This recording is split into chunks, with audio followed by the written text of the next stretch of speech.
Hi, everyone, and welcome back to another episode of Wide Open. This week, we have Hannah Berner on, which is actually one of my favorite episodes of both season 1 and season 2. I have not laughed this hard in a long time, especially with a straight woman. Some of my most exciting moments of 2026. I think for me, it's really just staying consistent with my habits. I really want to focus on my overall health now that I'm starting 2026 as a 40-year-old woman. Yep, yep. What a gift to be able to even say that. What a gift it is to be able to turn 40. I think time is something money can't buy, and I'm winning every day that I get to wake up and live my life with my partner and my family and my children. And I guess for me, 2026 has been very eye-opening that outside factors don't have to penetrate inside my home and inside my safe space, and making sure I'm intentional. I want to be intentional for 2026 and how I speak to my children, how I speak things into existence, who I choose to surround myself with, the boundaries I choose to set with friends and family, and for my own personal boundaries for growth. I think the biggest factor here is just being intentional in my habits, making sure I'm working out, make sure I'm fueling my body creatively, physically, emotionally. I just want to have a little more balance. And I think that's the hardest thing we're always seeking is, balance. And I want to really continue bringing that into 2026 and try not to be so hyper fixated on the current political climate. I think it steals my joy and it steals my light.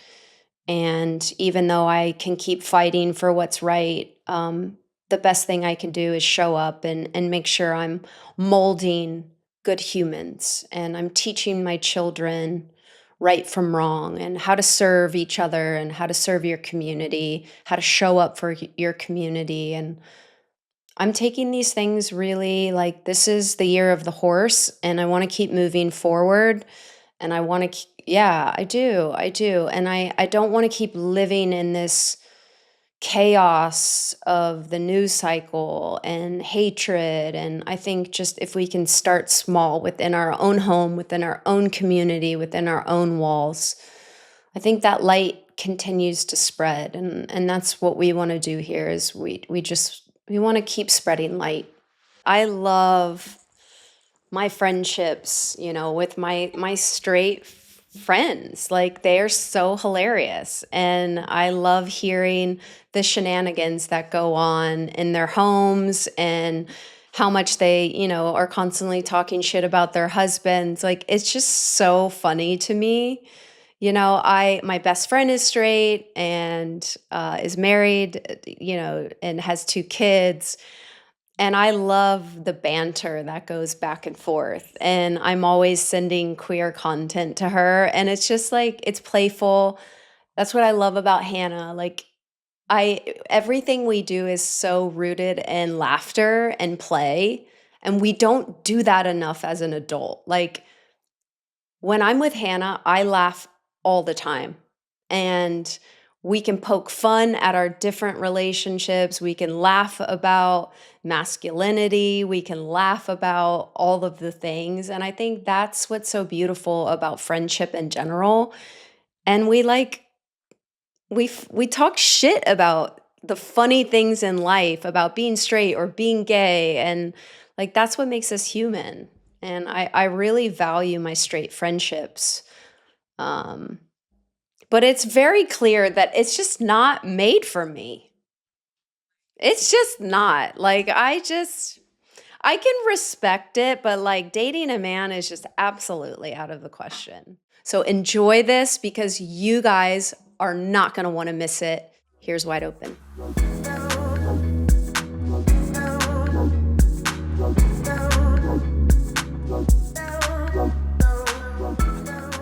judge me because it's noon here. Oh, a drink. Like a fucking drink. Well, I just chugged a peppermint mocha, so shit's about to get crazy on this pod. Okay, well, if you have to leave for 5 minutes, no one's going to judge you. It'll hit in about 45. Let's go! Oh, how I missed you. I'm so happy we're finally doing this. I miss you. It took you forever to show up. Well, because I wanted to have energy. Because I've been on tour, and I'm like, if I'm going on Ashlyn's podcast, I need to be jacked up, ready to talk shit. And I've been, like, on tour sleeping. Oh, well, you know what? I went to your show in New York, and I got called out. Did you know about this? I don't even know if we ever talked about it. Did Allie call you out? Yes. Yeah. She was hitting me with so many lesbian jokes. I love that we just are starting the podcast. We're not you know what? Everyone can fucking wait. Okay. This isn't an interview. This is a catch up. Yes. So of course, all her material is big old fucking lesbian jokes. So I fucking laughed so loud. I cackled, and it was in that giant, what is it called? It's like Carnegie Hall. Yeah. Popular or something, people say. Symphony. Some kind of symphony. Something like that. My laugh and cackle went like bounced from this fucking wall to that wall, and then back to this wall, and then back down to Allie. And she was like, she literally called me out and was like, oh, I think someone just like squirted. I thought it was so funny. That's so annoying too, because like you're laughing, you're giving her what she wants, and then she's also making fun of you for it. Yeah. I was like, fuck's sake. You know what the thing is? It was so big. I was so high up. Like no one knew it was me. But then I was like, by your parents. And your dad's like, I see you.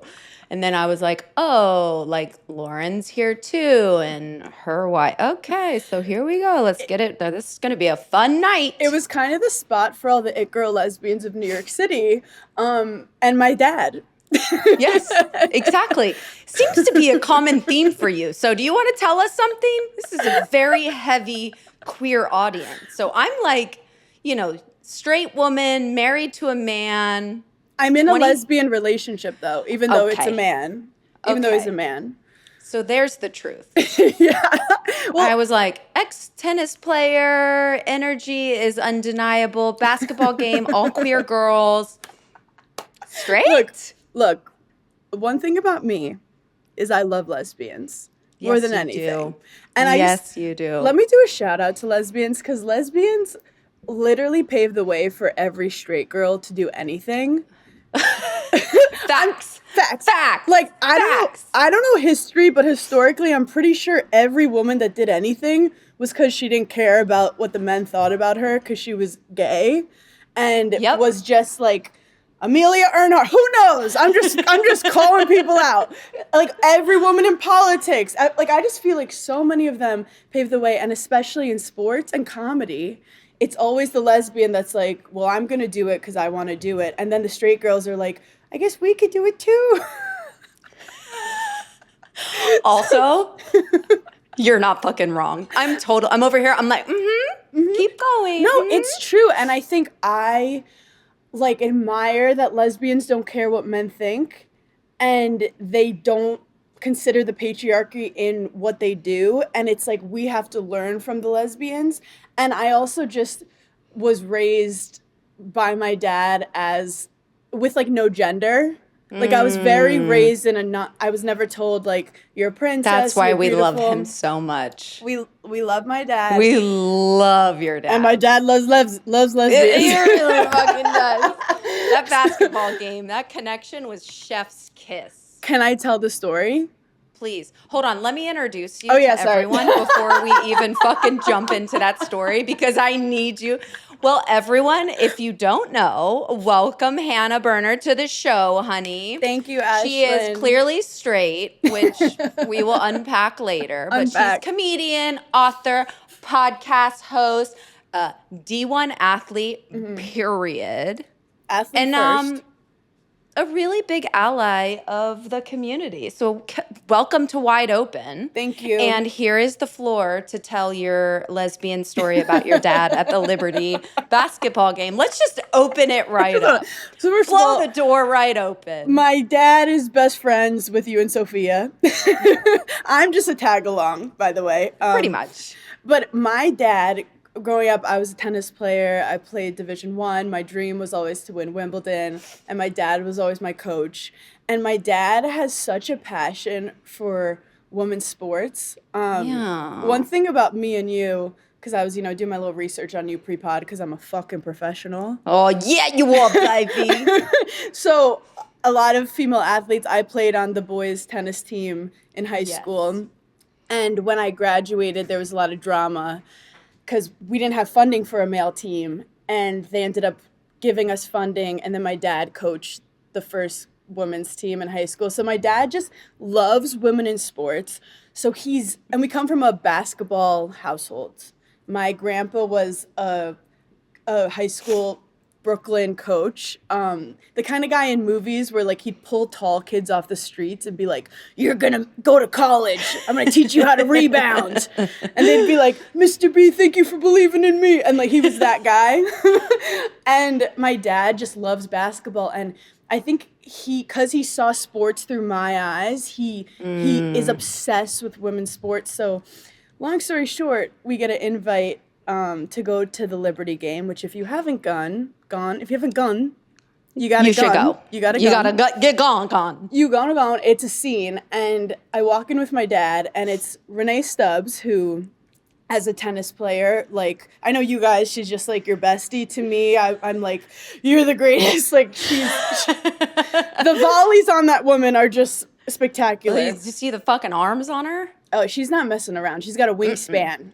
Yes, she does. So I walk in, and it's just like all the coolest lesbians that ever lived. They own it's almost like AI lesbians. It's like she was a Olympic soccer player. She's an Olympic basketball player. She owns a vagina business. Like it's it's like so gay. It's so gay. And then my very straight, like Trumpy looking dad. That is fucking. And you can tell, like, everyone's having fun. Then they just see my dad sitting there quiet. And then my dad is like, "By the way, if I see Brianna Stewart, I'm going to cry." And then I think they realize he's the biggest ally there. By the way, clearly. Not Trumpy at all. Not Trumpy at all. And Sue Bird is behind him, which, by the way, Sue Bird is his number. Like, he loves Sue Bird more than me. And and Renee sees me, like, look over and be like, "That's Sue Bird." And Renee goes, in her Australian accent, which I can't do, she's like, "Yeah, I'll introduce him, whatever, Outback Steakhouse." Yeah. So she introduces Sue to my dad. My dad starts to cry. I remember this. Can't get anything out of his mouth. Can't speak. Embarrasses me. And then by the end, I don't know if this happened, but I just envisioned all of the lesbians just like carrying him and like chanting. And we had lifting him up. Literally carrying on the shoulder. And I do have to say, we are like such a Brooklyn family. We were never into soccer. It's like the one sport we weren't into. So then I pull him aside and I'm like, "You don't understand, like, who Ashlyn is. Like, this is like, I have to explain in soccer terms, like, what she's done." And then he's like obsessed with you now. And he's like, we love athletes who have pushed themselves to like be as great as they can be. So anyway, it was an honor to spend that night with you, and now we're best friends. It really was. And we are. And you know what? That was the first. Also, you're not talking about how you walked into that place, how you were looking in your tie and your button up. And I was like, "Who is this gay girl?" Wait, I am so lesbian passing. You are. And then you were like, "Oh, my husband." I said, "What the fuck? Did I hear that right?" Wait, I was hit on for like a second, and I was like, "This has been fun, but I'm sorry. I have a lesbian man at home." Those are the best kind. I don't know what the problem is.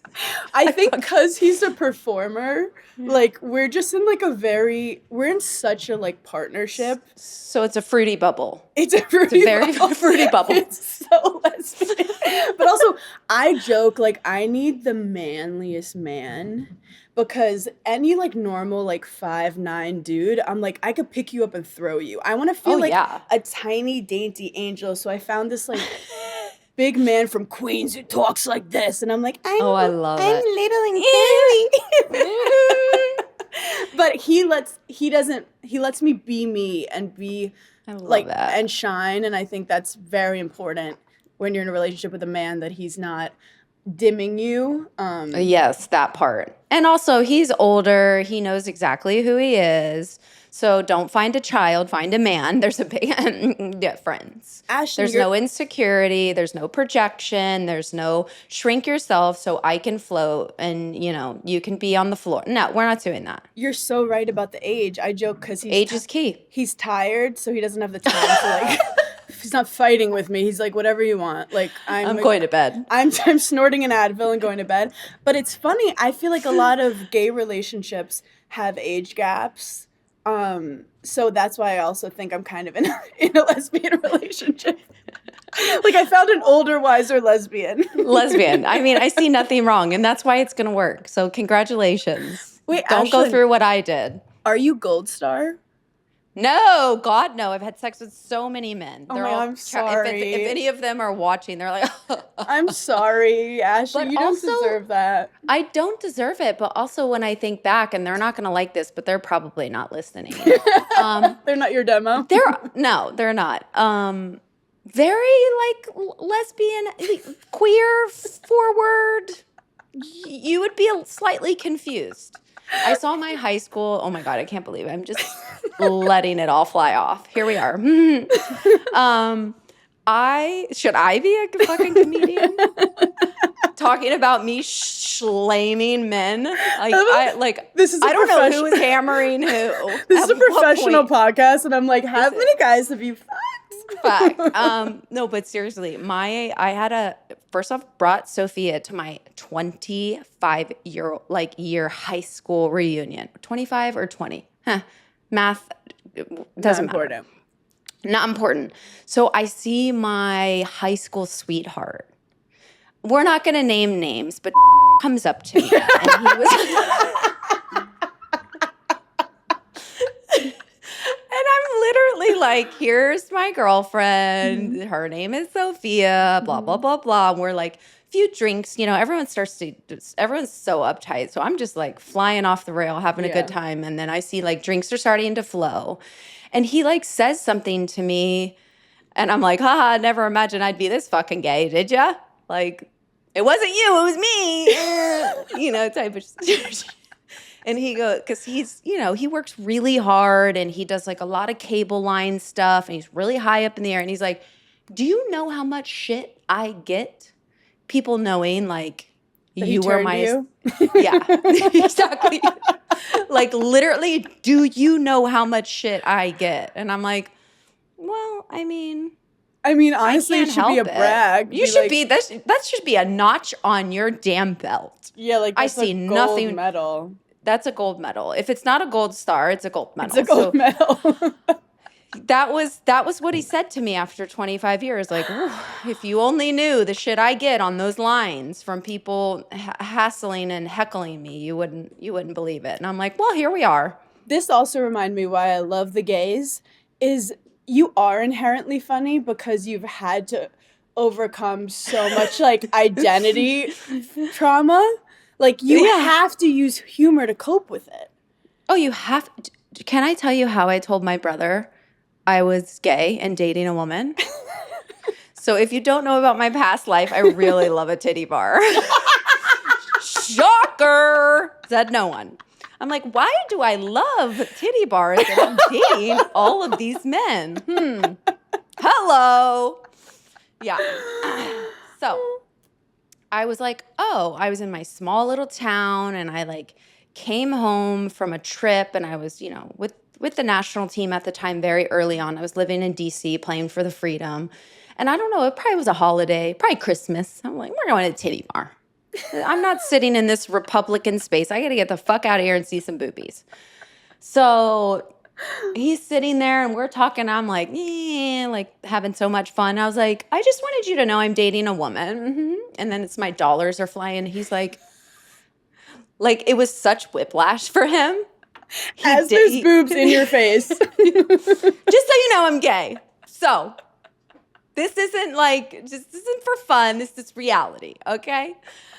So it's so funny because I've never told. I need to write a book, I think. There's just so many funny stories about being gay and the things that you do. And I was like, okay, so what is he gonna do? Run out of this titty bar? He's gonna look like the little fruitcake.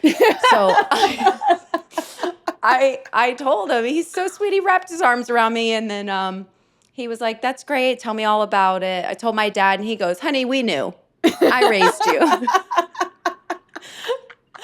I would no hesitation at all. None.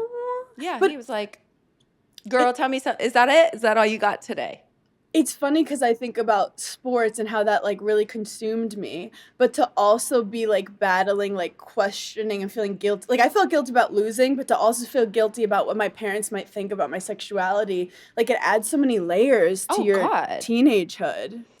Yeah, I didn't really care too much about my parents knowing because they were such a fucking mess, but I was really worried about my mama.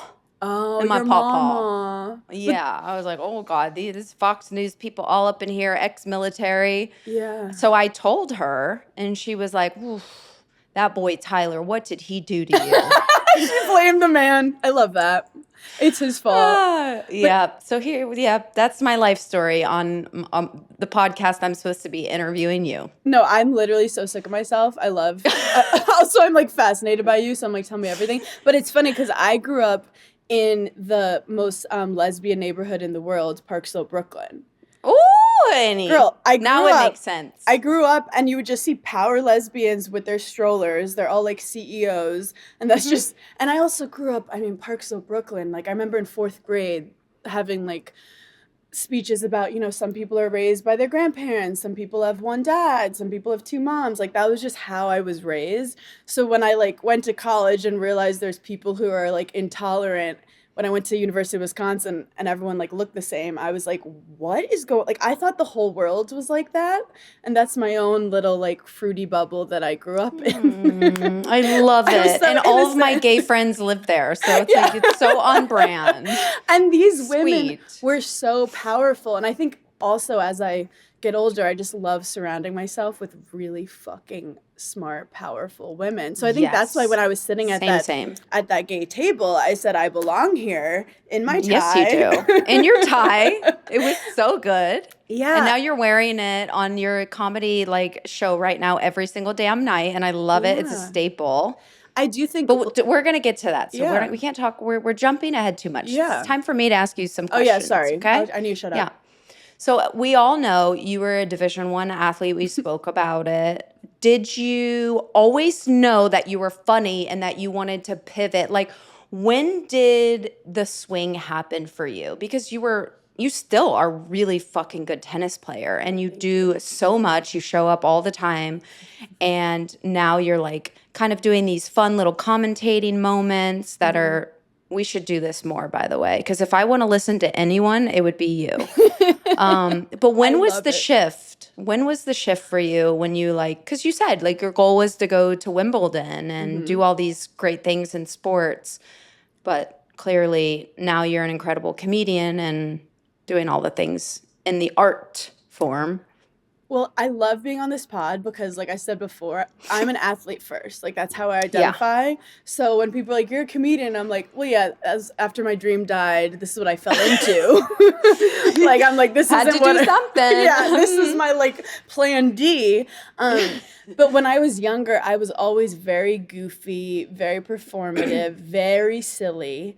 And I was into acting and performing, but I also just happened to be genetically very athletic. I'm everything my parents put me in. I was really fast and I have great hand-eye and I'm powerful and the coaches always pull them aside. If she focuses, she could go pro in this.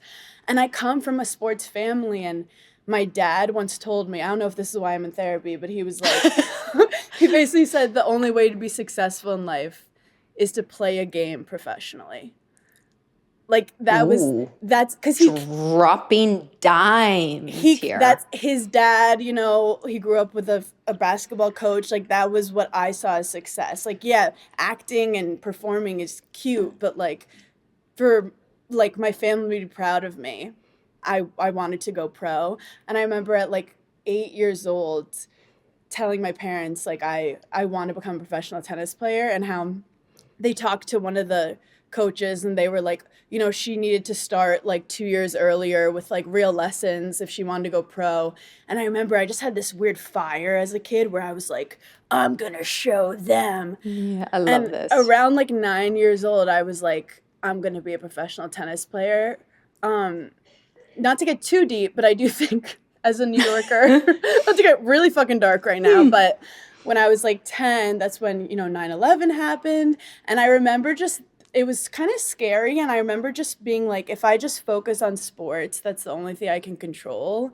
And I think I put all my anxiety into tennis. I was like, if I win, the world makes sense. If I lose, I need to fucking get my shit together. And I just kind of became obsessed with tennis. And I had really a creative side. I love to paint. I love to act. I love to write poems. But I kind of just like suppressed it because I knew if you want to go pro, you have to like. This is the commitment level to be the best. So, you know, I started, you know, by 14, I was ranked like top 15 in the nation. I moved to Florida. I was trained like it was. Are you an IMG baby? It was near IMG. It was like a smaller one. Because IMG was like a little factory scary. It was like a smaller. Yeah. But anyway, they're like, if you want to go pro, if you're in New York City, you're not going to be hitting as many tennis balls as the Florida girls. I was all in. Yeah. And by 16, I actually, you know, you're alone, you're not living with your family. And I think I just felt like I put too much pressure on myself. I wanted it so bad. Yeah. And I also was like, there were changes in my game. I was getting in my head. it was so intense that I said, I want to go back home. And I remember my dad saying, if you quit now, like, I'll still love you. Oh, like, this is your dad to a T. He literally was like when I'd win, it was like the highest highs, and like we did it together. But I think like we were just so invested in it. So then he was like, I'll step back. Like, I want you to be happy. And I looked at him and I was like, let's keep going, motherfucker. So that's when I kept playing. And, you know, I went to University of Wisconsin and I was playing one for University of Wisconsin. But you know what? I had really bad performance anxiety. And I didn't know that. I really hated competition. I didn't know I hated competition. I just knew that it was like judgment day. So like I was that player who like I loved training. I was, you know, the first one at practice. I played so well in practice, and then, you know, I'd figure it out through the matches, but I wasn't free. I wasn't in the zone. I was battling my fucking demons, and I would get the yips every other week. Oh, like, gosh. But I kept, like, I was winning. Like, I was doing really well, but not well enough to be like, this makes sense. Yeah. And this is destroying I have an internal struggle, but I hope everyone's enjoying it. But you know when, like, that's all you know? Yeah. No, and also, I say this, Hannah, too, and you'll know this. You were conditioned to suffer and feel and carry that load as a professional athlete at a very young age. And I think that I talk about this all the time is I have to unlearn so many toxic traits that made me a great athlete. And you know what? I know times have changed, and I'm not trying to be like Gen Zs, but like I'm 34. It was abusive. Like, it was very abusive. It was so fucking bad. Like, I remember, like, doing planks on a tennis court where, like, my skin started, like, melting into the court. Yep. And they were like, do you want to be a champion or not? It's like, so you have to quiet your own emotions and your own voice so much that and I love talking to you about this because I know you understand. So you don't have your own voice. You're a robot. And I'm this, like, creative, goofy kid who's basically, like, numb, and my body's rejecting this intense competition, but I all I know is when something's hard, you go, yeah, and if I want to be a champion, I have to overcome it. There's no like Well, walk away. but here's the thing, you learn to abandon yourself very, very early. That is the issue. And this is the thing that I don't like when athletes now are having mental health breaks and being very open about it. It seems to be like a sign of weakness. I mean, now this new generation is getting it, but like we abandoned ourselves so quickly as children to be successful. There's no I in team. Like it's like you've got to learn to push through the pain and the madness, and you have to be all in to be the greatest.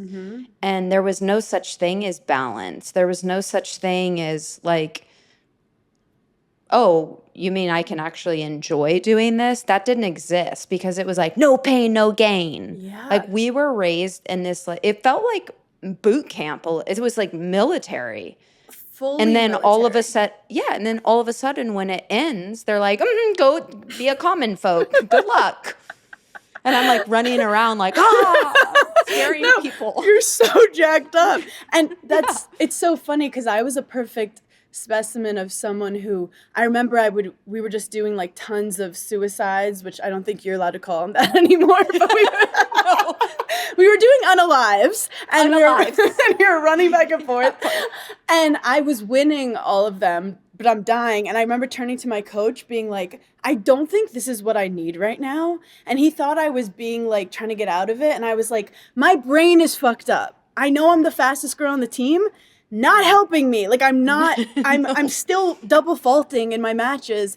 I can't run anymore. I have nothing left. And it was like, what I'm realizing now is how much having fun actually is important for the longevity of someone's career, and having actual confidence in yourself, not just playing out of the fear of not losing is what you need for a long-term career. I do think, like, I remember them even bringing up, like, breathing and coaches being like, no one cares about your breath. Like, they didn't know anything about the mind. And no. Because I said to the coach, I'm like, I'm the fittest person on the team, and my brain is a mess. Why are we still running? Coach, and also, like you said, how you betray yourself. Early on, I remember a coach being like, forget everything you know. Just trust me. Just listen to me. I will take you there. So, and I'm like, not that first. Okay. So I'm like, okay, it's you. They're literally saying, don't listen to yourself. Don't listen to your gut. And after tennis, like you said, one day they're just like, okay, bye. And you go from being like captain of your team to being an intern, holding people's coats. And they're like, what do you want? And you're like, what do I want? Ask my coach. I don't know. Yeah. And I really think that all the stuff I went through with tennis is why my comedy career has ascended pretty quickly, considering in general, because I had a career before, and all the emotions and everything I learned gave me this voice that was just waiting to come out.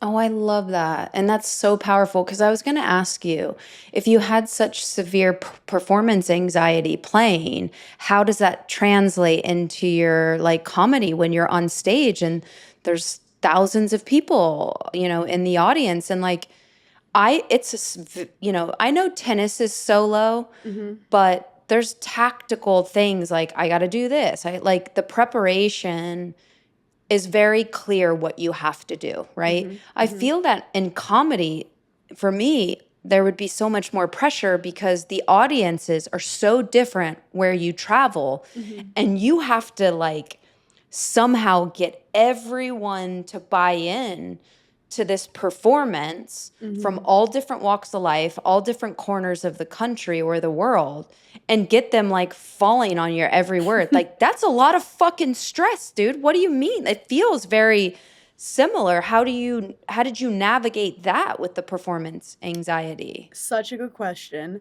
I do think people will say like, public speaking is my biggest fear, and I get that a lot. And I'm like, for me, hitting a forehand was my biggest fear.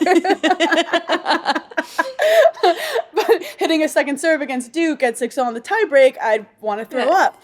Fucked up. What I would say is that because of all my experience with tennis, I was able to like, they talk about reparenting. I almost like re-coached myself. And I was like, I want to approach comedy how I didn't approach tennis. Yes. And I also think with tennis, there's a lot of rules. You got to literally stay in between the lines. And I actually I am a very creative kind of ADHD person. And even on the court, I would get in trouble for laughing during workouts. I would get in trouble for losing focus. I'd be chatting it up with my teammates. And some of the top girls were just like robots.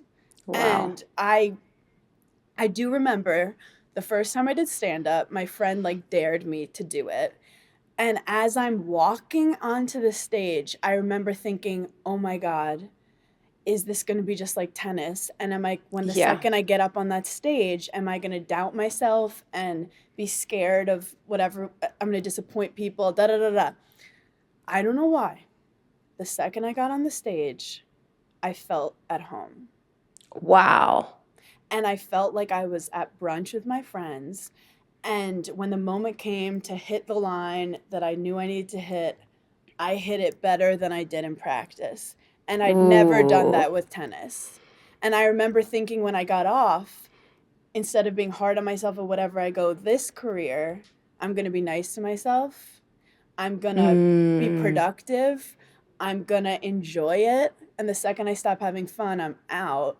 Yep. So I do think it's what I'm meant to do. And I do think that I wouldn't be as good at it if I didn't do tennis. But I always say, like, it's like a surfing metaphor. When you hit the right wave, you just are smooth. Yep. And I was good at tennis because I was athletic and I did like performing, but I also was in my head.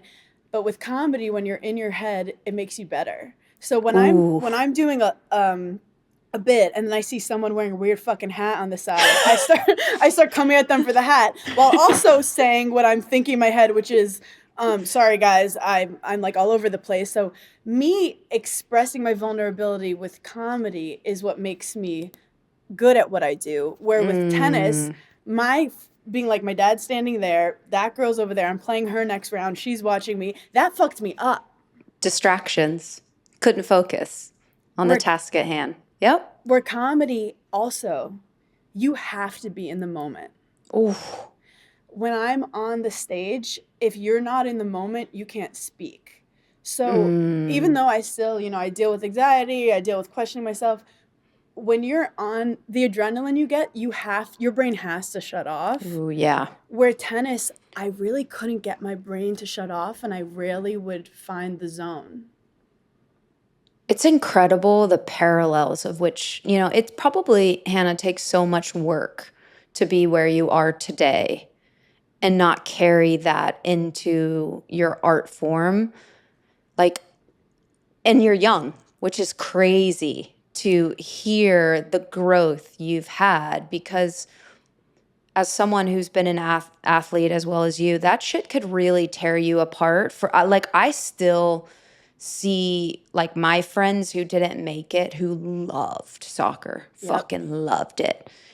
And then this obsession moves on it bleeds into their profession. It bleeds into how they raise their kids. It bleeds into the competitive spirit in their partnerships. And I'm like, just put it down or fucking learn to unpack it in a healthy way. And I think that takes a lot of work that people don't get. And what's hard is, as you know, those girls who didn't make it, if you just watch them play soccer, you guys all look kind of similar, but it's that like little bit of confidence and tiny bit that brought you to that next level, that like intangible. And I had a lot of friends that, that made it. I couldn't watch tennis for like 6 years because I'm like, these girls are living my dream, and I'm a loser.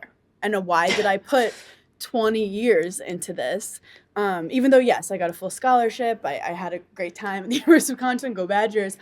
Deep down, I was like, was all that for nothing? And then I realized I approach comedy like a Division I athlete.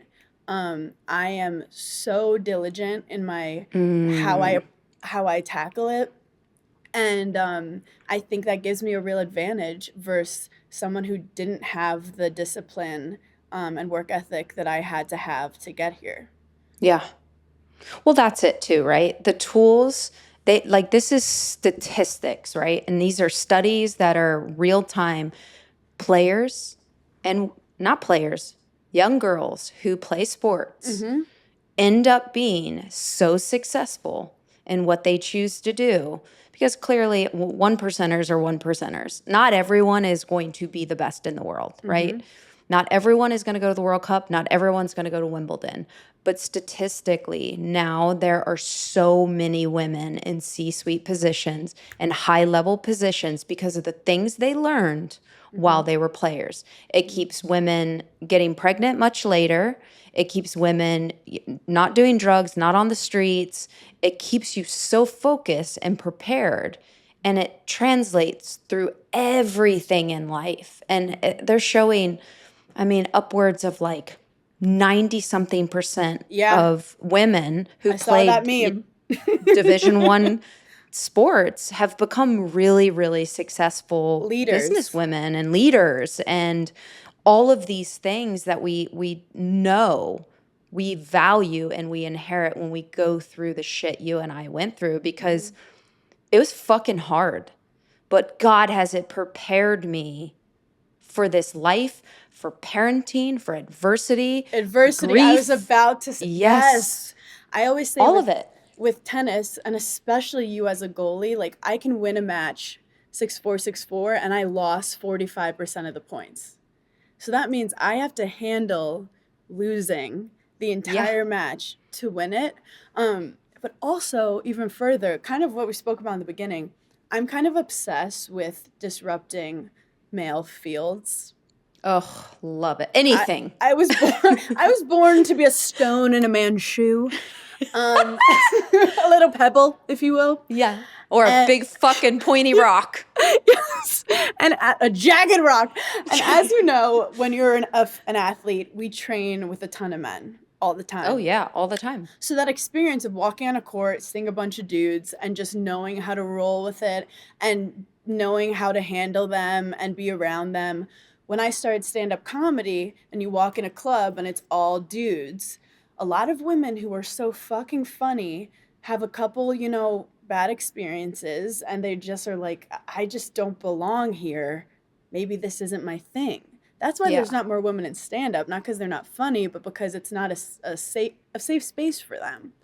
that So part. that's why the internet has been so incredible to allow women to do their art without being in like bars at 2 a.m. with a bunch of creepy dudes. And I definitely utilize the internet to get there, but I also think my sports experience helped me see this male dominated field and be like, I know what to do. And I'm not Yep. scared of you guys. No. And, pass me the mic because you've passed me the tennis ball in the past. And Mm. I mean, what we've learned is if I have a daughter, she's going into sports. I don't care what trauma I went through. I'm going to try to do some different things in terms of coaching with her.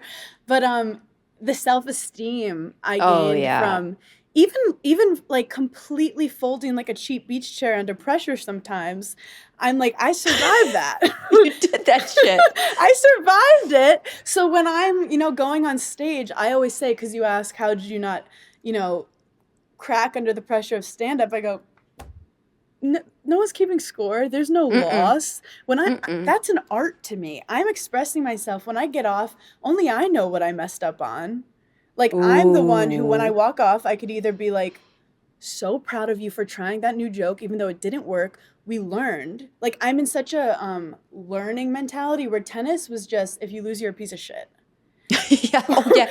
And especially nowadays with social media, it's like they will replay every bad hit, every bad, like, I mean, you can't, any mistake, my shit is still all out there. They're like, you suck as a person. Look at this mistake. Like, I mean, okay. and back then when there were pros, we didn't have that kind of social media. And one thing I Mm-mm. do put out there, because I know a lot of athletes listen, you have to stay off the internet. I don't care how Oh, mentally strong you are. You can't see that bullshit because it affects, I say in art, it affects the creativity. And in mm-hmm. sports, it affects you mentally. And you It have to stay on your penetrates. game. It penetrates. It penetrates. It doesn't matter how strong you are. You're absorbing negative things, and it's now in your body. It's so true. So you have to be the clarity of the mindset to be great. I always say this, what made me so good as a goalkeeper, I had short-term memory. Maybe I was hitting the head too many times. I Yeah. don't know what A happened, but lot I of just headers. A lot of headers. a lot of head banging when I was, in that mosh pit as a young kid. But that's So, the truth it's true. is it's you're obviously physically gifted, but it's your mentality that Mhm. took you to the champion level. And I do have to say, I was so hard on myself and so negative on the tennis court, and I did not have a short-term memory. Like, one thing Oof. would happen, and I'd be like, 2 sets later, I'd still be like, if you didn't fucking miss that drop shot, you fucking be it. And someone told me, Yeah. like, what makes Federer and Jordan so good is they'll forget in, like, they had, like, a stat. I don't know how they researched it, but, like, 0.5 seconds. And Yeah, you have to. I don't know. That's why, like, even 16-year-old girls are incredible athletes because they can do that. And Well, yeah, in tennis, one mistake can't turn into 5. It can't turn into 10. It can't turn into 3. So if you don't dump it and keep playing, like you're going to be fucked for the whole match, for the whole game. they say, and this is probably the same with soccer, your relationship with the ball is the same as your relationship with life. And Mhm. how if you're scared of the ball, if you're questioning if you should be with the ball, like it's all kind of the same. It's all the same. Well, tell me about this, this stand-up tour you're on right Oh now. yeah. For those who don't know, Hannah is now more dates you just added Yes. to 2026. Yeah. So, what inspired None of My Business? Tell me about the title. I was there. It's funny as fucking hell. I Thank you. cackled the whole time. I actually now, I'm 40, so when I laugh too hard, I pee a little. So there's this new thing. Like I just was on the cruise and I was doing a Jersey Shore like and I jumped and I was like, I didn't even give birth. What the fuck was that? Like it just leaked a little. I said I have to go back to my room and change my panties. So this has been I've peed myself twice this month. No one's counting but you. No one's counting but you. No one saw. I was in all black. It was in New York. No, making the girls pee is the goal of the tour. So thank you. Thank you Don't so turn much. 40. It does weird shit to you. It's so funny because you look like you're 24. Oh, thank you. It's the lighting. The lighting is good, babe. The lighting's Thanks, good. babe. My eyesight's going, though. It's a real tragic moment for me. Thank God now and not when I was playing. Here's the pool. Oh, God. Wait, actually, one more thing, too, is I think... Great. I'm glad to hear that None of My Business is going well. Yes, Okay, life is going well. And that I'm doing it for me. I think tennis, you get lost to, you actually don't know who you're doing it for. And when I started doing comedy just for me, like no one was paying for lessons. Oh, no wow. no one was telling me you better do this or I'm going to be mad. I had this new freedom. And what I love about my tour is it starts just as a blank slate. And I get no notes from people. I just do whatever the fuck I want on stage. And it's so empowering. And None of My Business, I talk about kind of like how I got to be on that stage. I think my first hour was very like, what are the first jokes I can think of that make people laugh? And the second hour, I'm a little more like, what do I want to say? And I think I do talk a little bit about like, certain careers being male dominated and certain careers I thought I should do. And also just wearing that tie is so empowering to me. I never wore a tie before. The first time I put on a tie happened like a year or two ago, and I was like, where has this been in my life? It makes you feel like you have a dick. Yes, Like, it really does. It's swinging big around. Dick energy. It's big dick energy. You're like, I start mansplaining to people. And I want anyone listening, if you haven't worn a tie, do it. Do yourself a favor. Do yourself a favor, because it brings I become a monster. And when I see the girls in the audience wearing ties, it gets me jacked up. I love this. So the tour has been just kind of like empowering and just like speaking on like this career I found that I'm enjoying. I love that. And it's so good. And I have to say, to talk about someone going down on you in front of your parents and grandma is really a choice. It's really a creative choice, because let me tell you, I wasn't sure to laugh, and I didn't want them to hear me, and they were right next to me, and your grandma was just sitting there, and I was like, oh, fuck's sake.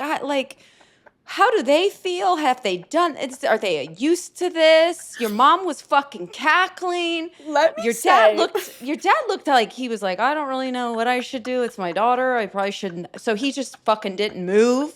Like, he looked like Nicole Kidman. I don't know what the fuck was going on. So my dad he's still in coach mode. My dad likes watching everyone around him. He likes being like, that person's laughing, that person's laughing. But by the way, my dad has the best sense of humor in the world. Oh my God. He walks into a room. To this day, I'm like, Dad, please put 10 minutes together and open for me on tour. Like, he's the funniest motherfucker. Like, I'll say some of his jokes on stage, like his just like neighborhood jokes, and it kills. He's so funny. I get it from him. Yeah. And it's funny too, because he'll have his friends come up to him and be like, hey, I saw Hannah do a joke. By the way, I'm also not like crazy dirty, but I think as a woman, I was talking about dicks, which probably made you gag. Like, you probably were like, oh, but no, I was actually okay. It's not going in my mouth, honey. I'm totally fine to sit there and listen and take me on a ride. Allie was great. She gave me all the lesbian joy I needed before the show. Really fucking got my juices going. So I was in. I was committed. As long as the dick is from afar. If it's far. But people go up to my dad, like guys, and be like, is it weird? Is it grossed out? And he's just like, that's my daughter and she's making money. Like, let's go. Like, what's your son doing? Where's your son? Hannah's like Carnegie Hall making dick jokes. So I always say I get it from my parents. My mom too, like, has the best sense of humor. And I do think, knowing that I was a tennis player and everything I went through, my parents just want me to be happy. Oh, so when they just want to see me smiling. Like, I've been through so much in terms of like trying to find myself. So I also think it's empowering for a woman to speak on, like, you know, some things with sex that are difficult. And I think women in the crowd, if I can make one girl feel less alone, or make one girl think, oh, maybe actually I like women. Fuck it. Listen, that would be the show to do it at. I feel like the women leave my show like wanting to stone a man. And oh yeah. Because at first I was like, men should come to my shows. It's all like the hottest, smartest, coolest girls. But then I'm like, no, they leave just being like, if a man looks at me right now. They're actually leaving with each other. So you have no shot. Exactly. So I just hope that the show makes women feel less alone, but also not in a like, oh, poor me, and more like, you can be hot, you can be funny, you can be confident, but you could also be depressed, you can also be insecure, and that's just part of being a human. Well, that's what you do. You remind people that they're not crazy, they're just human, and we're all trying to fucking figure it out. And no matter how we present, whether you're an athlete, an actor, a comedian, like, we're all shattered humans in some form trying to figure it out. Yeah. Like, it really is this journey of life, and we get it wrong, we don't always get it right, and we're just trying to make our way, and people like us are just trying to find like our community. And I think you're giving that to people, which is so sweet. And there were so many people laughing, and how cool is that like through your art and your performance, like, you're actually giving something to people that they can take away. And I think that is the beauty of comedy, when the fucking world is on fire and everything's a shit dump. No, but it's like so important right now to take back this type of this womanhood of being like, this is exactly fucking who I am. Let's laugh about it. But like at the end of the day, I'm going to leave you with something, whether it's community, the honesty that people can't say out loud for themselves, but I think that is such a powerful component of performance in a Yes. time that is such a shit dump. Yeah, and I do think the only consistent thing I've ever been able to control in my life is laughter.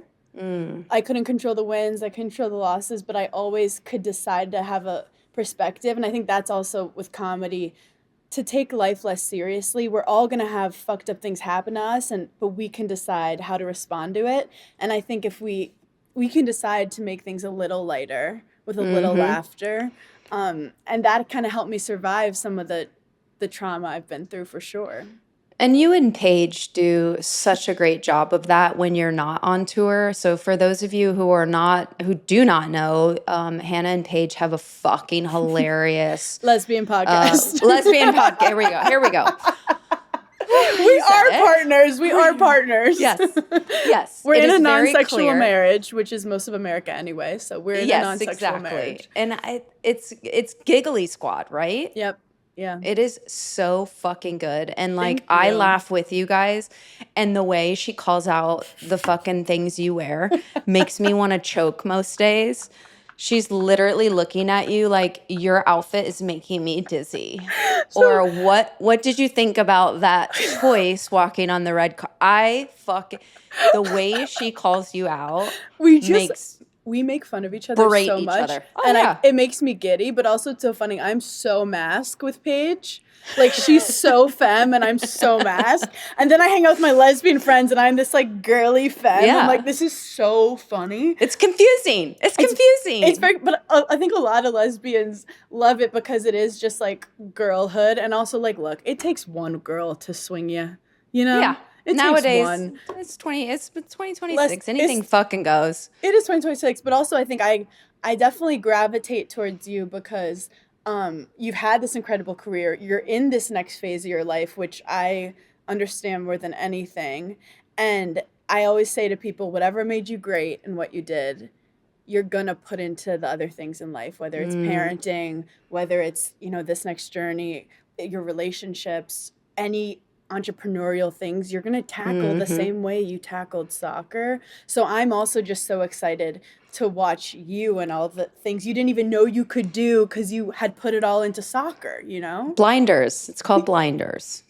She was blinded by anything that wasn't soccer, and it's so nice to be living. I thank you for saying that. Oh, I'm going to cry now. I really am living for the first time, I like it, and people ask me all the time, do you miss it? And I'm like, no, I don't, because I miss so much. And a lot of it was myself. Like there was a lot that was costly for chasing that type of dream.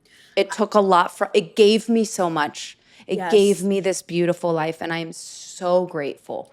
But it also stole a lot from me that I don't think people know, because they only see the greatest parts of success. Oof. Well, also, this is dark, but after soccer, when you would do things for yourself or like find things that were fun, did you ever feel guilt? Yeah, I felt like if I wasn't doing something every second of every day, or suffering at some cost, or doing more than, I was the kid that was like, I don't have all of the talent. I don't have the money. I don't have the facilities. I fucking zero period. I was in with the football guys. God knows, getting all types of weird rashes and ringworms. It did not matter because it was free, right? And it was like, I knew the streets. So we had this thing called DCT in high school where kids were learning. You would go to school half the day, and then half the day you were at work. I didn't fucking tell, I'm going to get in trouble for this. I've never said it. I'm saying it now. I signed up for that class. My dad had a business. He was in appliance repair. And I would handwrite in time cards and write my dad's name that I worked for my dad. I was out on that fucking soccer field every day by noon, working with my high school coach, and no one knew. Because I was going to do the fucking shit when no one was watching, because I had no other choice. I was getting out of there. Yeah. And the only way I could get out of there was to get a college education, someone to pay for it. Like, there was a lot on my shoulders as a young fucking kid. And it's So there hard was to not just switch there was no that plan off. B. No, there was You no plan can't. B. You can't. People, Hannah, my whole career was like, oh, that bitch, she's like really takes this shit seriously, or like, oh, like there's like something, a pain about her, and I'm like, you don't know where I come from. You don't know what I had to do to get here. I don't have a plan B. Ooh, I I don't have have chills. mommy. Yeah, I don't have mommy paying for my fucking apartment. I don't have no. And My that's first what made you contract, great. yeah, my first contract in what was the WPS, I made $600 a month. $600 a month. You can't eat. And I fucking figured it out. No. can't And the eat. first thing I did with my first paycheck was go buy a Michelle watch from Nordstrom's, because I saw all the rich little girls in college wearing that little Michelle watch, just like thinking they were above everyone. And I was like, my first paycheck, I'm going to buy that fucking watch. And I still have it in my safe, and I'll never get rid of it, because it really, like, it's a humble beginning. And you can't forget where you come from, you know? It's like it's something I never want to lose about me. And my best friends from childhood will always say it. There's not one fucking part of me that has ever, I am still that little girl from Satellite Beach who is hungry to leave. Yes. And that's why whatever you approach now, that little girl is going to be there being like, we've done this so many times and I trust you. But Yeah. there is a form of like hugging that little girl to be like, you're okay now. You're okay now. You don't have to be in survival mode anymore, honey. Yeah, and at some point being like, it's okay to be content with you. Yeah. You don't have a big tournament tomorrow. You can breathe for a second. I will say that's been the hardest adjustment for me, is really finding peace in the most like simple moments and not chasing success at all cost all the time. I think it's a little backwards, but I find that sometimes when you hit success, then you realize, oh wait, I have to I have to find happiness in literally like the sunset, the smell of the grass. And I'm like, I'm doing this reverse. You're supposed to do this first. But exactly. That's what we're doing now. But yeah, isn't it so nice when you could be happy without a win? Well, you spoke about it earlier. It's the freedom to be, the freedom to choose, the freedom to just exist in small moments and big like it's just freedom. And the freedom has now become a choice. Like what I am doing now is it's a choice. I'm not being told to do it. And that's what you spoke about. It's like, you know, every fucking day it was like being told to do this, and you had to do this, and you had to check this box. And it's now like, oh, I can actually just take a deep breath. Like, I'm okay. Did you ever, I remember after tennis one day, I didn't know what to eat. Like, I never made decisions for myself. So when my friend was like, what do you want to do? I was like, I really don't know. She's you like, teach me? Yeah. She was like, what do you like? I was like, what do I like? I don't know. I like to win. Yeah. I like to train until everything hurts and falls off, where I can't sit and pee. Yeah. But it's really something. I also think that with comedy, like full circle, the reason I've been able to be successful is because my ego is not attached to it. The way, like with tennis, if I lost, my ego was crushed. Where with comedy, whatever I do on stage is an expression of me, and it's not my self-worth. So with that, I kind of have this like power that I didn't have with tennis, where I'm like, I'm not holding on to it for dear life. I'm like, this is just an expression of me artistically, and I don't need it. I love this. Well, Hannah, thank you so much for coming on Wide Open. You are a fucking treat in every sense of the word. Ashlyn, I love you so much, and I'm such a huge fan of yours, so I just feel so grateful to be able to connect with you. I know. And there's many more where this is coming from. So, as soon as you stop touring all over the goddamn place, can we do a Thai dinner? Because I would love for all of us Yes. lesbians and you Yes. to come to dinner, chic New York dinner Yes. in our ties and, have a little fun hang. I would love that. So, I or would you love can, I that. just, Sophia, before I walked in here, she was like, do you want to do something really gay for New Year? And I was like, okay, like what? Let's go see Robin in Brooklyn. Oh So my God. if you're here and you want to join the gay girls, I'll bring you my are dad. always the best. Oh, +2? Honey. Yes. In. I love Can you Robin. imagine him like this? Yes. Renee's grinding on him. All of the things. Can you imagine? Yes, I can. Okay, see you for New Year. Perfect. I don't even know where it is, but I know it's in Brooklyn. So I'll see you on a rooftop. Yeah, of course. In the corner. In the snow. It's so good to see you, babe. Good luck on the rest of your you. comedy tour. And can you tell everyone where to get tickets? Yeah. Please. HannahBerner.com. All the tickets are on there. Follow me, and I'll see you out there. Happy 2026, honey.